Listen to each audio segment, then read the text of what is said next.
जैसे पुण्यात्माओं ये अस्थियां जो उठाते हैं ना, अस्थियां क्यों उठाते हैं? इन अज्ञानियों को ज्ञान तथा नहीं, अपने डले डुआने तो मतलब था। अब जैसे हम इस बॉडी में रहते हैं, शरीर में, तो इससे इस जीव का एक विशेष लगाव होता है।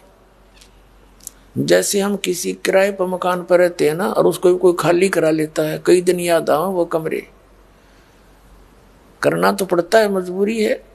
तो और ये तो हम अपना मान रहे इसको। इसकी मृत्यु के उपरांत कुल के लोग तो इसको फूंक फाक देते हैं, इसका नामो निशान मिटा देते हैं, और वो जाता है ऊपर अपना कर्म का अकाउंट करा के फिर उसको वापस भेज देते हैं, क्योंकि 13 दिन में इसका सारा प्रोसेस पूरा हो लिया। तपस्या पे भी जा लेता है, वहाँ भी कष्ट उठा लेता है, फिर अन्य सब अकाउंट करा के इसको जो भी अगला जीवन मिलना है वो मिल जाता है, इसको वापस पटक दिया जाता है। तो जब ये वापस वहाँ आता है उस क्षेत्र में, ये कहाँ जाता है? घर पे आता है। घर से पता लगता है कि तेरे शरीर को कहाँ शमशान घाट पर फूका होगा, वहाँ जाता है।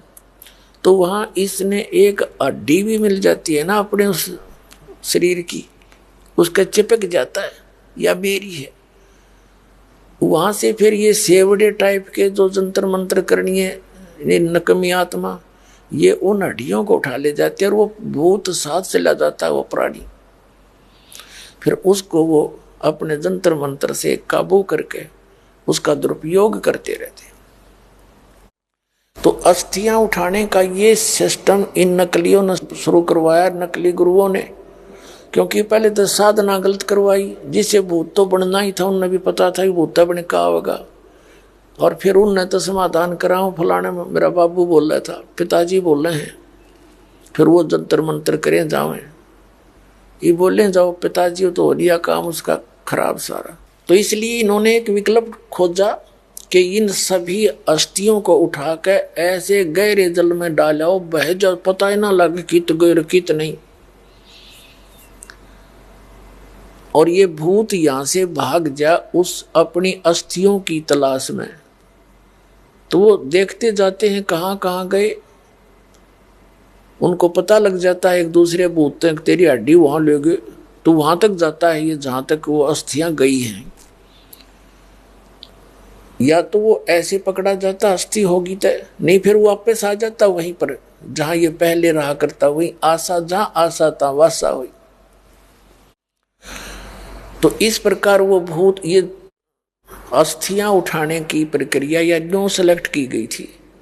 लेकिन जब हम ऐसी भक्ति देंगे, अब वो अस्थि डालते क्या मुक्ति होगी उसकी, और के वो घर छोड़कर चलेगा, सबके घर बैठे हैं भूत उनके परिवार के। तो गलत साधना करने से जितने वर्तमान में प्राणी है ना मनुष्य, इनसे कम से कम भी 20 गुना भूत हैं, प्रेत प्राणी, सबके घर के वो सदस्य ने धक्के खाते फिर रहे, और सारे जंतर मंत्र करा लिए, श्राद्ध भी कटवा लिए, फलाना भी कर दिया।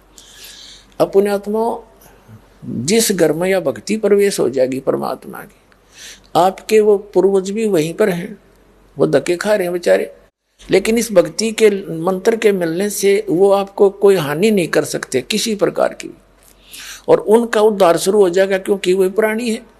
अब इस मंत्र का जिस घर में जाप होगा और ये आरती नित्यनेम रामायणी डेली होगी, तो उन प्रेतों पर भी असर होगा, वो भी जीव हैं और उनका भी कल्याण होगा। अब कैसे होगा? अब इस स्टोरी से क्लियर हो जाएगा परमात्मा की इस कथा से।